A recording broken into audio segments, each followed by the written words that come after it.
باشوات مصر، مساء الفل عليكم. دلوقتي انا جايب لكم حاجه بقى بمناسبه ان انتوا داخلين على الجواز، وكل شويه بقى من معرض ده للمعرض ده للمعرض ده، ومش لاقيين حاجه تختاروها، وطبعا كل حاجه غاليه اليومين دول، وفي اسعار متفاوته جدا. فانا عايزك بقى ايه، ترتاح نفسيا، واهم حاجه تفكر فيها الليد بقى يا باشا. لو له قطع غيار هاته، ملوش قطع غيار ما تجيبوش. ليه بقى؟ لان الليد فيه كتير قوي بيفصل عن التيار. يعني التيار مثلا لما بيفصل ويجي واللمبه قايده الليد، طبعا عندك بتتحرق واكيد عندك جربت كتير. ففي نجف الليد اليومين دول طالع، والليد بتاعته زي الزفت. طبعا وفي اسعار متفاوته اليومين دول جامد جدا، من المعرض ده للمعرض ده للمعرض ده، عشان الزيادات اللي حصلت الفتره اللي فاتت دي.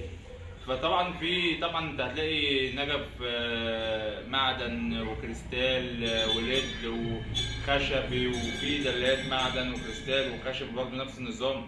فانا كصنايعي انا برجح الدلات اللي هي باللمبه. ليه بقى؟ لان اللمبه لما بتبوظ سهله اول كعليك كزبون او كعليك كعميل ان انت تشيل اللمبه وتغيرها. تمام؟ فانا كصنايعي ممكن مبقاش فاضي ان انا اجي لك اغيرها، فانت في ثانيه كده تقوم شايل اللمبه ومغيرها. لكن الليدات بتحتاج الشباك. جايب لكم حاجه مثلا للعميل اللي هو بيدور على الحاجه الشياكه، ويدور على برضه ان هو يوفر في الفلوس. الدلات الازاز في منها اشكال كتير قوي، وباللمبه. يعني انا مثلا ممكن اركبها ثلاثي، ممكن اركبها مفرد، ممكن اركبها في نوم، في اطفال، في فوق السفره، في الانتريه، في البلكونه، في قدام باب الشقه. في اشكال كتير قوي. تمام؟ فانا برجح الدلايه دي. ليه؟